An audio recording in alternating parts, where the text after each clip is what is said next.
My name is Juanita, and at 30 years old, I paid $48,000 toward my parents' mortgage, replaced the roof, fixed the plumbing. They said the house would be mine. Then I found the will. Everything went to my brother.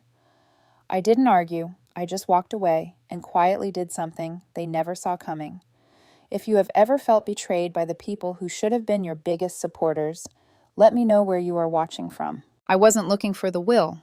I was looking for the modem. It was a Tuesday afternoon, and my mom had called me in a panic again. The Wi-Fi was down, and apparently that was a crisis, because Adam had a Zoom interview. I didn't ask why he didn't just fix it himself. I already knew Adam doesn't do tech stuff, or bills, or work, or life, really. So I drove across town to the house I grew up in, the house I paid for, the house I fixed tile by tile, and walked in like I always did. My mom greeted me at the door, like I was the it department. She didn't pay. Oh, thank God. He's freaking out. Of course he was. I headed straight to the dining room, crouched by the cabinet where they keep their ancient router, duct tape, to a surge protector from 1997, and there it was, tucked behind a stack of home and garden magazines from a decade ago, a thick, cream-colored folder with estate plan and will, written in dramatic black lettering, like it was the script to a soap opera. I didn't go rifling through it. I didn't have to. It was half open, and the first page was already poking out, like a bad secret trying to confess. I stared at it for a second, long enough to think, what if I didn't look? What if I just fixed the Wi-Fi and went back to pretending everything was fine? But pretending takes energy, and I was tired. I sat down, flipped it open, and began reading. And by reading, I mean skimming, because by line 3, my stomach had already dropped. House at 218 Elm Street to Adam Baker. Savings and retirement funds to Adam Baker. Vehicle, jewelry, assets, and belongings to Adam Baker. Final notes. We trust that our daughter, Juanita, will understand and continue to be the strong, independent woman she's always been. No mention of the 6 years of mortgage payments I made. No mention of the roof I replaced, the water heater I paid for, the bathroom I retiled myself after watching 40 YouTube videos. Just a casual sentence, like I was the family Labrador who wouldn't mind if they gave my bed away. I sat there for a minute, blinking. Then I laughed. Came out dry and cold, like something cracking inside me. My mom walked in just as I was closing the folder. "Did you fix it?" she asked. "The Wi-Fi?" I asked, still smiling. "Yeah, Adam's freaking out. He says it's for this remote thing, with a marketing startup or design, I don't know." I nodded. "It's working now." She clapped her hands like I'd performed a magic trick. "You're the best." I held up the folder. "I found this." She froze, her hands slowly lowered. "Oh, that. You weren't supposed to, well, it's just something your father and I worked on a while ago." "Yeah, I read it," I said casually, like I was commenting on a weather app. Nice touch on the whole Juanita will understand part. She shifted awkwardly. "Honey, it's not, don't take it like that. We just thought you're always so stable, and Adam, he's, well, you know." Yes, I knew. I knew Adam was 27 and still got emergency money from our parents to cover his vape subscription and vintage sneakers. I knew he dropped out of 2 majors and blamed both on bad vibes. I also knew he couldn't make toast without setting off the smoke alarm. "And the house?" I asked. "The one I've been paying off?" She smiled nervously, as if my tone was a little too sharp for someone who just learned they'd been cut out of a future they helped fund. "We assumed you'd have your own place by then. This house, it's more about giving Adam something steady, a foundation." "Right, because I don't need one. I just build them." Her mouth opened and closed, like a fish who forgot how to breathe. "It's not meant to be unfair." "No, of course not," I said, standing. "It's just logical. The person who covers the bills doesn't need ownership. That's how it works, right?" "Thanks for the reminder," I said. "Wi-Fi's back. I'll see myself out." She didn't follow me, didn't call my name. I walked to my car, feeling like someone had gently slipped a knife between my ribs, while thanking me for being so dependable. That night, I sat in my apartment, tiny, rented, and cold in the winter, because the landlord believed heating was optional, and I stared at the ceiling until it blurred. Then I made a decision. I didn't yell. I didn't post a dramatic quote on Facebook. I didn't drive back and demand an apology. That would imply I thought they were worth the effort. Instead, I pulled out my laptop and did 3 things. Canceled the monthly transfer I'd set up to magically make the mortgage disappear. My unofficial rent payment for a house I didn't live in and apparently wasn't about to inherit. Pulled the plug on every auto payment. Water, electricity, trash, even the internet I'd been quietly funding while Adam focused on finding himself. Deleted the shared Google Drive where I stored scanned bills, tax documents, and maintenance records, because apparently I'd mistaken myself for their unpaid office assistant. It was oddly satisfying, like pulling out the stitches from a wound that never really healed right. The next morning, my phone lit up with a message from my dad. "Hey, just a heads up, the mortgage bounced. Can you check your account?" I stared at it. No greeting, no thanks for fixing the Wi-Fi, just another expectation, another task. I typed, "I thought the house belonged to Adam. Maybe he can check his account." A minute later, no response, just the little seen check mark. For the first time in years, I didn't feel anxious. I felt free. The thing about betrayal is that it doesn't start loud. It starts quietly, in small, dismissible ways, like when I was 10 and Adam got a bike for his birthday and I got socks, or when I got into the art program at the state college and my mom said, "That's sweet, but Adam's got a real shot at business," or the time I came home from my 3rd part-time shift in one day and found Adam playing video games in the living room, the electricity bill, sitting unpaid on the table, even though we'd all agreed I'd cover groceries and he'd cover utilities. My parents used to say I was the steady one, that I didn't need as much, that Adam was still finding his path. For over a decade, what they meant was, he gets to stumble, you get to sweep. After I found the will, I didn't tell anyone else, not Adam, not my dad, not even my best friend. I said my piece to my mom, then I walked out. No scenes, no begging, just silence. But I stopped. Stopped answering texts that said, "Can you Venmo for the groceries? I forgot my card." Stopped adding toilet paper to my Amazon order for their house. Stopped driving over every weekend to fix things real quick because Adam's not good with tools. I waited. First, nothing happened. A week passed. Then, like clockwork, things began to crack.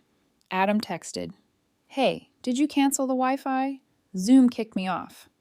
I replied, "Not my house, remember?" He didn't text back. Then came my mom. "Juanita, the water bill's overdue. Was there a problem with your card?" There wasn't. My card was fine. My patience wasn't. I didn't answer, not out of spite, but because I was testing a theory. If I stop patching the leaks, will anyone else pick up a bucket? Spoiler, they didn't. By the end of the month, the garbage wasn't picked up, the electric bill had late fees, and Adam's job interview fell through. Something about technical issues and bad timing.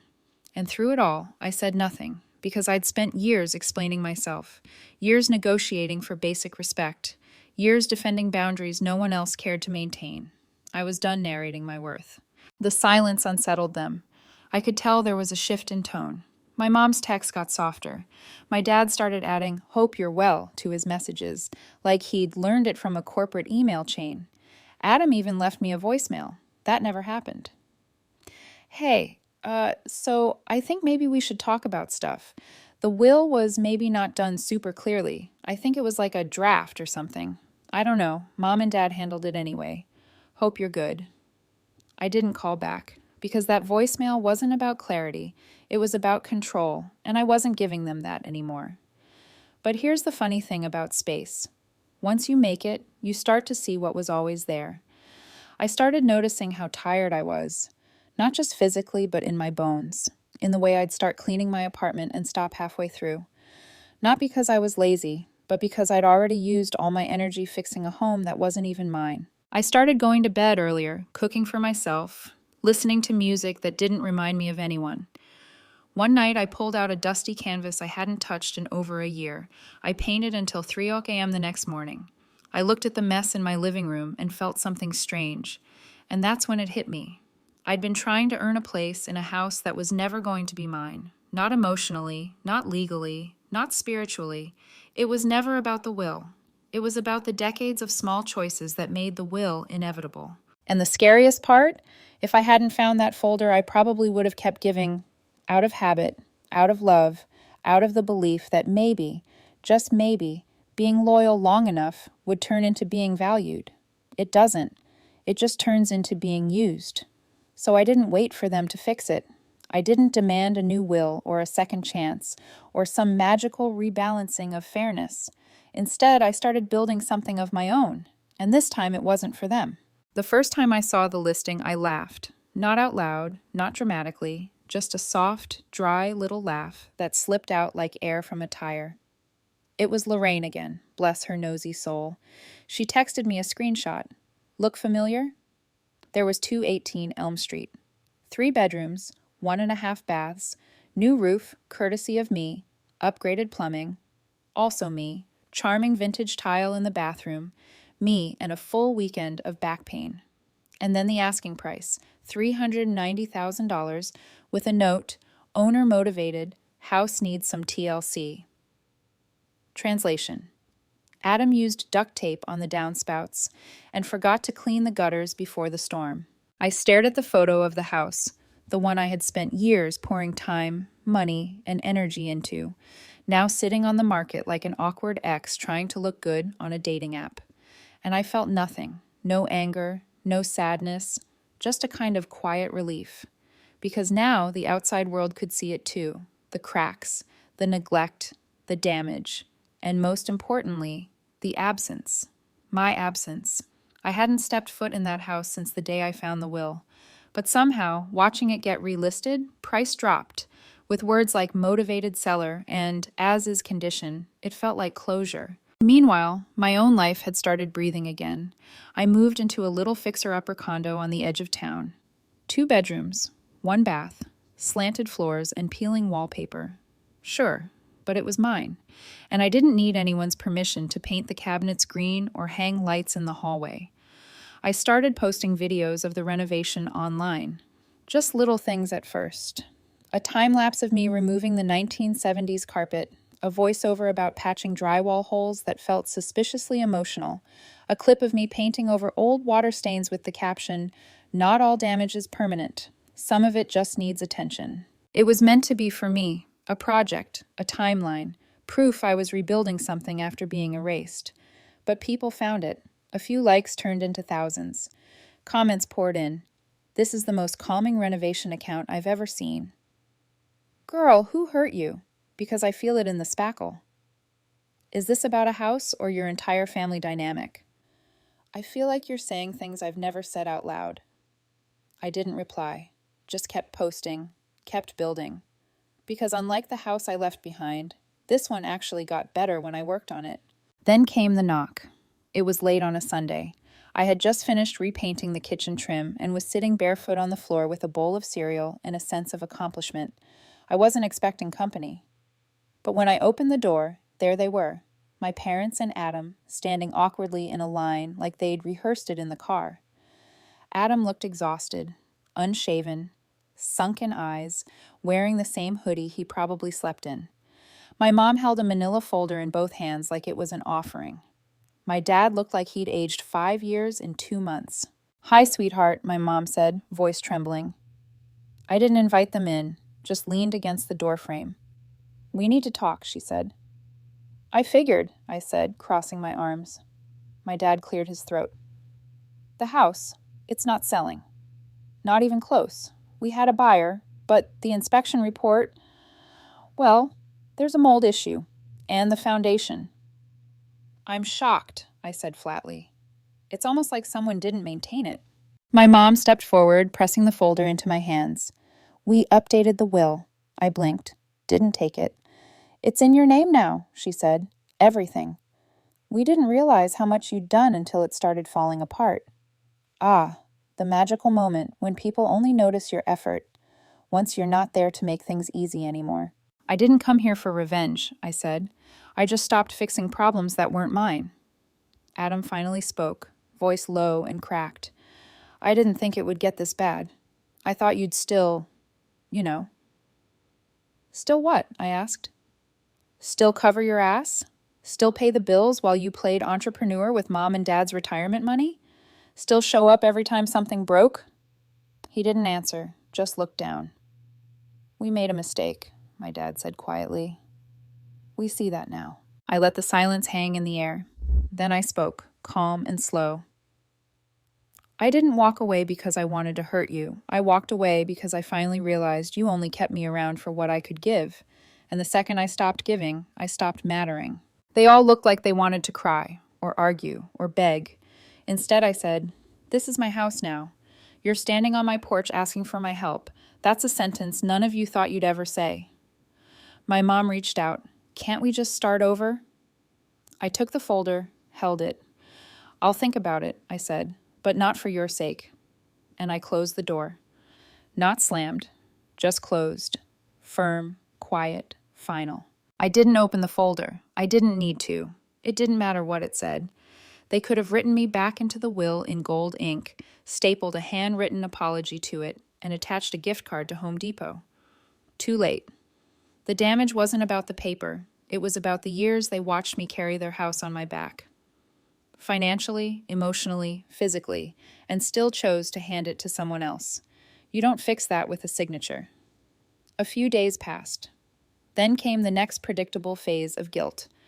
My mom's Facebook page lit up like it was being managed by a crisis PR firm. Photo of a flower in a vase, caption, "Trying to stay strong when life falls apart." A blurry photo of the house at dusk, caption, "When you give everything to your kids and they leave anyway." Then came the comments. "Sending hugs, Denise. Your daughter will come around, they always do." Kids today don't know the meaning of family. Right. Kids today also don't know the meaning of unpaid mortgages, mildew under the sink, or gaslighting wrapped in a thank you card. My dad chimed in next with his version of subtlety. "We thought our daughter had a heart, but I guess TikTok views are more important than helping family." First of all, I'm on Instagram. Second, if I wanted attention, I would have gone viral telling the story in full. But I hadn't, not yet. Then Adam posted a blurry selfie, dark hoodie, blank face. Caption, "Some people are only strong when they're looking down at others. Try being strong when someone needs you." I didn't reply. I didn't post. I didn't explain. But people started messaging me anyway. Friends from high school, clients I used to do freelance work for, a few followers from my renovation account who happened to recognize the house. "Hey, is this about you? Didn't you say you paid for your parents' roof? This is ridiculous. Want me to comment?" I didn't want to fight. I wanted a moment, and when I was ready, I gave them one. One evening, I posted a photo. Just one. The house. 218 Elm Street. A before and after. Before, bright paint, clean yard, sunlight. After, for sale sign, brown patches on the lawn, a sagging porch rail Adam never replaced. Then I added a second slide, a scanned page of the will, the one I had first read months ago, the one that named Adam as the sole heir. Slide 3, a handful of receipts with my name on them. Roof replacement, HVAC repair, mortgage payments labeled from my checking account. Slide 4, the text from my mom, dated just 2 weeks after I found the will. "Can you transfer $1,700 for the mortgage? Deadline is Friday." And my caption? Simple. My silence wasn't guilt. I just waited for the moment to tell the truth. That moment is now. I didn't tag anyone, didn't name names, didn't accuse or explain. I just let the facts sit there like bricks. Within an hour, it had over 2,000 likes. Within 3, my DMs were flooded. People were angry on my behalf, furious. But more than anything, they were grateful. I needed to read this. Thank you for saying what I couldn't. I've been the responsible one my whole life, and I'm done too. I didn't post again. Didn't need to. By morning, my mom's posts were gone. My dad's profile picture disappeared. Adam's account was set to private. The silence felt cleaner this time. Weeks passed. I kept renovating. I planted lavender in the tiny strip of dirt by my door, hung up my first framed print in the hallway, a shot I took of light streaming through my bedroom blinds. I started teaching a weekly workshop at the local community center, Renovation as Healing. Most of the class didn't even own property, but they showed up anyway. with notebooks and questions and trauma in their toolkits. One woman, maybe mid-50s, pulled me aside after class and said, "You know, it's not just the wood you're sanding down. It's what they did to you." She got it.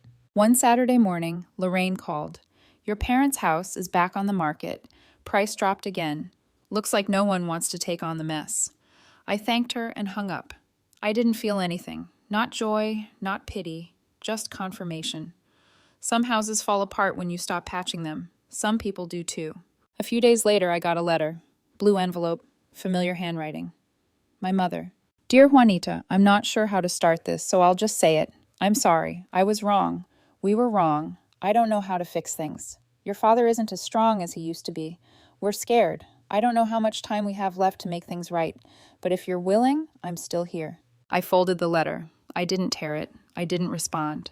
I placed it in the drawer beneath my desk, next to half-used notebooks and old photos I hadn't developed yet. Some things take time to understand. Some things don't need to be reopened. I didn't hate them. I just didn't have anything left to give to people who only saw my worth when it was too late. A month later, I hosted my first photo exhibit at a friend's cafe. The theme, structures that withstand weather. One of the prints showed a crooked fence post with ivy wrapping around it. Another showed a small crack in pavement with a flower blooming through. One woman stood in front of a black and white shot of my condo hallway, bathed in morning light. She turned to me and said, "I don't know why, but your photos feel like they're speaking for someone who's been silent a long time." I nodded, smiled, said nothing, because she was right. I spent my whole life thinking love had to be earned, that if I gave enough, stayed quiet enough, proved myself enough, I'd be chosen, I'd be valued. But now I know. Love without respect is just manipulation with better PR. Now I know boundaries aren't cruelty, they're survival. Now I know walking away isn't giving up, it's waking up. They're still my family, on paper, in memory, but not in my future. I finally stopped holding up the walls, and I never looked back. It's been almost a year since I closed the door on 2218 Elm Street, since I stopped being the one who held everything together. The house eventually sold at a loss. I heard through Lorraine that the new buyers gutted the place, said it had good bones but needed a full reset. I couldn't help but laugh at the irony. Adam moved in with a friend. My parents downsized into a rental across town. We haven't spoken. Not really. I got one more letter from my mom a few months back. This one shorter. Just said, "I miss you." I haven't replied. I don't think I will. Because here's what I've learned. Sometimes choosing peace means choosing distance. Sometimes forgiveness doesn't mean reconnection. And sometimes walking away is the kindest thing you can do for yourself. But I know not everyone will agree with me. So now I want to ask you, do you think I did the right thing? Was I too harsh? Should I have answered the door with open arms when they came asking for help? Or was it finally time I let go of the people who only saw my worth when I stopped giving? Let me know what you would have done. And if this story resonated with you, if you've ever felt like the quiet, responsible one who finally decided to stop bleeding for people who never even noticed, make sure to subscribe for more stories like this.